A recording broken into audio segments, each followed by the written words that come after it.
Bine v-am regăsit la poliTech! Sunt Alexandra Marian și începem împreună o nouă ediție. Cele mai importante momente de la Tech Talks by UPT, cea mai prestigioasă conferință de știință și tehnologie organizată de o universitate din România, continuă să fie și astăzi în centrul atenției. Tema ediției a fost supremația cuantică, iar una dintre prezențele remarcabile a fost Voica Rădescu, fondatoarea primului centru de inovație cuantică din țară. Ea a subliniat modul în care aplicațiile cercetării cuantice pot influența direct modelarea climatică. Un alt moment cheie al conferinței a fost intervenția lui Ben Banerjee, care a demonstrat că investițiile consistente în companii sustenabile, de ordinul sutelor de milioane de euro, pot genera rezultate solide și de impact. Originară din România, doctorul Voica Rădescu este cercetător de top la IBM Quantum și una dintre cele mai influente voci în aplicarea tehnologiilor cuantice pentru soluționarea crizelor globale. La Tech Talks 2025 a vorbit despre cum știința poate schimba lumea, de la energie la climă și echitate socială. A lansat primul centru IBM Quantum din România, la Iași, un proiect care a pus țara noastră pe harta inovației cuantice globale. Cu experiență academică și științifică la CERN, Oxford și Heidelberg, Voica Rădescu este un lider vizionar în transformarea tehnologiilor cuantice în soluții concrete pentru un viitor sustenabil. We have 100 years since we have the quantum mechanics celebration, but today we are building quantum computers.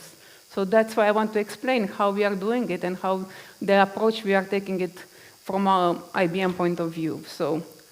So before that, I also want to step back a bit to think about why are we using classical computers, right? So you should also think, because this also makes you understand where we are also with quantum computers today. So we are using them because they are more accurate if you do it by hand. They are faster if you do it by hand, and you can scale problems that you cannot resolve it by hand, and you actually can reuse them for different purposes. So this is something that you should think about, that we learn to trust the classical computers, that they can be accurate at scale. And I will come back to this statement, because this is something that you should think, that we are actually relying on the classical computer that are approximating how nature works. And they are doing pretty well, right? We should pat ourselves on the shoulder that we are actually quite successful with approximation that we are relying right now, but we trust them, right? So with that in mind, let's also think what problems we still need to solve, because we are facing increasingly bigger and bigger problems that we need a solution for it. And I like to think of those problems in two groups. The ones which are about understanding the structure at the subatomic level, and those problems are the ones which we are looking for: how to get better batteries for our electric cars, how to actually discover new materials to get them more resistant for planes, for production, for so on. And then, of course, what hurts us most is that we want to get better discovery drugs in order to resolve to combat the bacteria and viruses that we are facing. So those are actually ultimately cannot be addressed by the classical compute. None of GPU, CPU, we need actually better technology for that. This is one category. The other category is the one where we have algebraic problems that are complex. They have patterns that are too complicated for our classical compute to resolve. And those are the ones thinking of the rare events, anomaly detection, the logistic problems where we need to get better scheduling and planning of the productivity, but also forecasting for the financial models, but also for the weather. So these are the two bigger categories of problems that we want to get solution.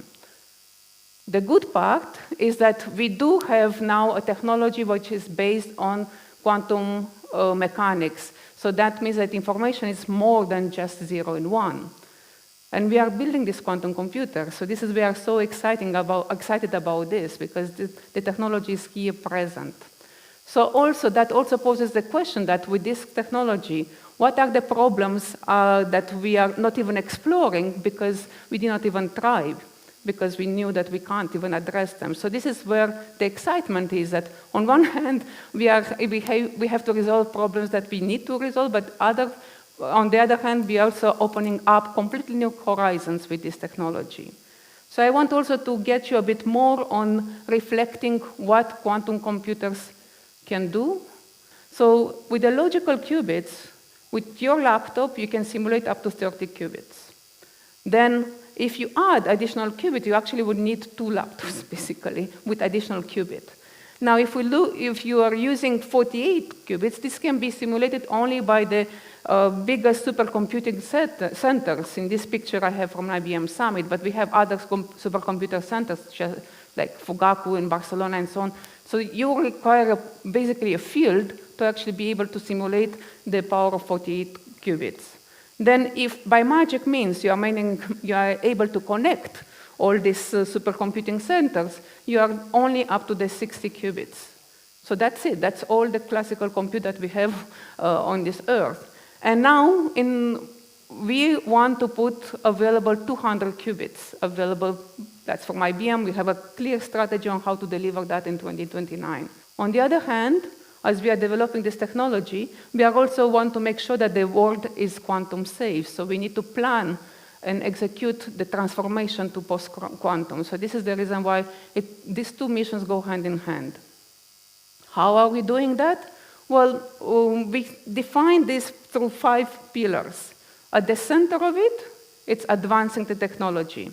Voica Rădescu este unul dintre liderii unui centru de inovare cuantică din Europa, unde se formează și următoarea generație de experți din domeniu. Preconizează că în 2026 vor obține un avantaj în tehnologia cuantică față de alte companii din domeniu. În 2028 ar urma să facă prima demonstrație, iar în numai 4 ani, în 2029, să facă disponibil un calculator cuantic pentru utilizatorii finali.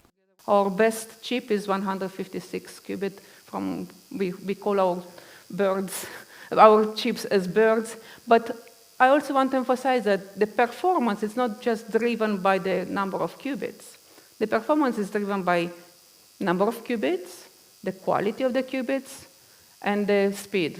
So it also means that how many operations can you make before the quantum state decoheres. So this is very important. So the number of qubits, great, but actually how many operations you are doing, it's also an important factor. So those 2 are very, very important to fit a big problem in there. For the fault-tolerant quantum computer, we're going to have 100 million operations for 200 logical qubits. And we are having a clear roadmap on how to deliver that.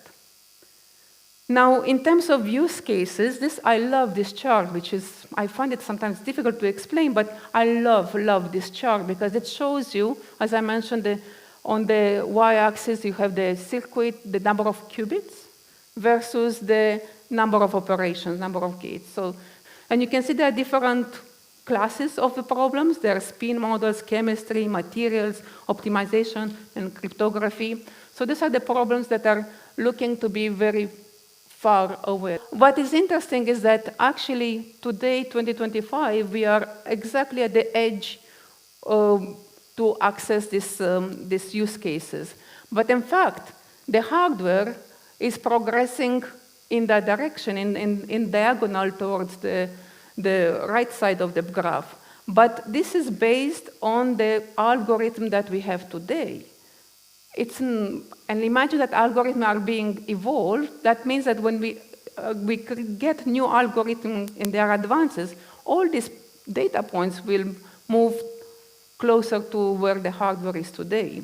So this is the reason why it's so interesting to explore it now, because we are advancing very much on the hardware. Now we need also matching that on the algorithmic part to get these problems closer. How are we doing that? We are not doing it alone. So that is very important to emphasize, that we are working together with a network of organizations, and we have more than 300 organizations already there. And most of them are Fortune 500 companies, there are national labs, there are universities, there are startups, there are integrators. We are having more than 600,000 registered users. We have lots of Qiskit advocates, so thousands of researchers that we work together to explore the benefits of using these quantum technologies. And as I mentioned, at the center of those quantum network, we have the IBM Quantum Innovation Centers. This is, as I mentioned, I'm leading them. And at the core of it is basically using research and development for driving the advancements.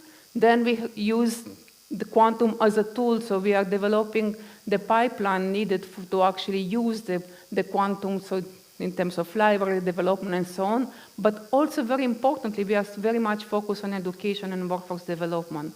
This is where historically, IBM is being involved in driving that. And of course, with that, we are looking at the economic impact within the region.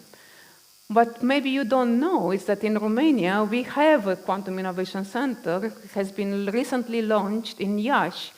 Ben Banerjee este cofondator al unei companii de tehnologie care a mobilizat peste 500 de milioane de dolari pentru întreprinderi și inițiative durabile la nivel global. Viziunea sa a redefinit modul în care investițiile pot genera atât profit cât și schimbări sociale și de mediu pozitive. Prin strategii inovatoare, el a transformat provocările globale în oportunități pentru o economie durabilă. A fost unul dintre speakerii de la Tech Talks by UPT, unde a descris o perspectivă practică și integrată asupra modului care tehnologiile emergente, în special calculul cuantic, pot genera tranziția către un viitor durabil. Most of the people, if you ask about me, they claim wrongly that I'm a thought leader. I don't see myself like that. I think I'm more of an entrepreneur. I tried to sell my sister my old toys when I was less than 7 years old. Unfortunately, I didn't succeed. But at least I learned to create companies. And I have had the opportunity of creating companies all over Europe. Most of them became very big, large. I'm in the board of a couple of global think tanks. I advise governments and all that, but mainly in this sector, in the sector of computer. What really interests me and what we lately did is a couple of years back with our co-founders, I created a company, mentioned impact investing solutions. So what we are doing, number one, we are the largest group of impact investors in Europe. Number two, we do education from financial institutions to businesses. And number three, we have a media. So that's what we have been doing mainly. So now we come to the topic. So we look at everything from the investment point of view. Is this business investable or not? And when I was walking around in India at the event, I was thinking, so many businesses, so many entrepreneurs, young, genius, innovative. Question is, are they future-proof? Future-proof means, in case if you don't know, what you have created today, what works today, will it also be valid? Will it also be working 5 years from now? Unfortunately, I was rather disappointed, and I also wrote a short article on it. You guys can find it easily on the LinkedIn. Many of them, or nearly most of them, were not. So future-proofing as an investment point of view, because when I'm putting our money, our friends' money, our network's money, we want to know that your business is not going to be there the next 3 months or 6 months. We want to know that your business is going to be there the next 5 years, 10 years, 20 years, whatever. And that is where quantum computing and AI comes in. More on the AI, but I'll come to that later. So quantum computers are tools that we are thinking, hoping, and in some cases experimenting and working on it, is the energy grid, discovering of new materials, and solving problems which our normal computers can't solve, or solve it faster. On the other hand, AI is already working. We are already working in it. We are modeling environmental systems. We are managing resources. We are forecasting risks, but I'll come to that later.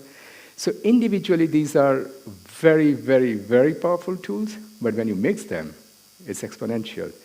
So when we are speaking of future-proofing to entrepreneurs, students, policymakers, look beyond. So when I think somebody in the morning, somebody asked a question. By the way, I am so happy that Richard Quest is not here. I would have been terrified if he would have been my moderator. He's very, very scary for me. But I hope he's not listening.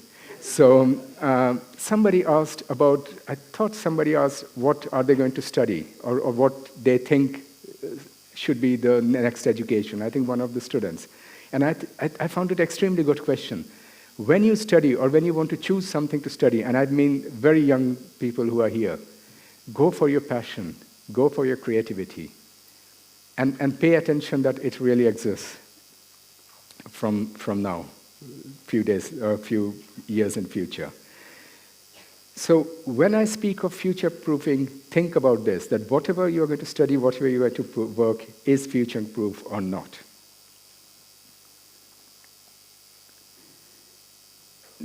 Now we come to quantum computing in sustainability. What is the overview of that? So I'm a simple guy. I think of everything simply. I live in Switzerland. I do my cycling. So when I'm cycling, okay, now I don't think about it, but normally what our brain is doing, measuring how much pressure I have to put on the pedal, the road is going up and down, which in Switzerland is always going up. The traffic, the balance, how should I put my body, everything. All this my brain is calculating. But the more tired I get, or in case if I have had some alcohol, which I don't generally, then it gets more and more scary, more and more risky.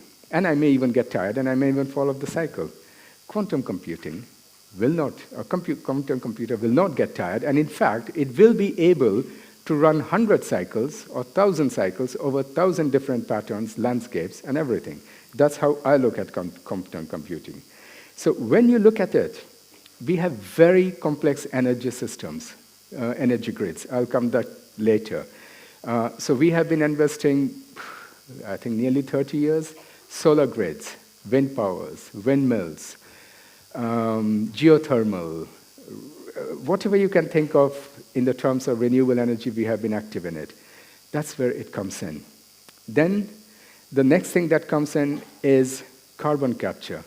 I'll come to that. I think it's a hot topic and it's more of a hot mess, but that's my definition of it. I do not, or I'm very skeptical when people try to promote carbon capture as a quick fix. I think it's a license to pollute today and with a vague promise that tomorrow we'll clean up everything. So let's come to optimization of energy efficiency. Optimization is not just a theory anymore. It is really working. We are working at it, and I know we have been adopting it in many countries, many different places.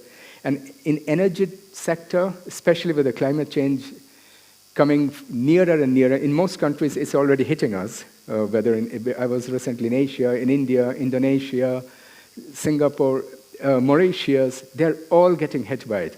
And that's where the energy efficiency is working. It's making us more resilient, otherwise we may have situation like in Spain and Portugal recently. We could have avoided that. So when we have been working since a long time with human intuitions, but when there are so many things working together, so many systems, it's very important to have them all work together. And that's where quantum computing is supporting. TechTalks by UPT va avea loc și în 2026. Tema conferinței de tehnologie de anul viitor va fi de neînlocuit. Viitorul are nevoie de oameni. Dragilor, acesta a fost poliTech de astăzi. Eu sunt Alexandra Marian și vă aștept și săptămâna viitoare.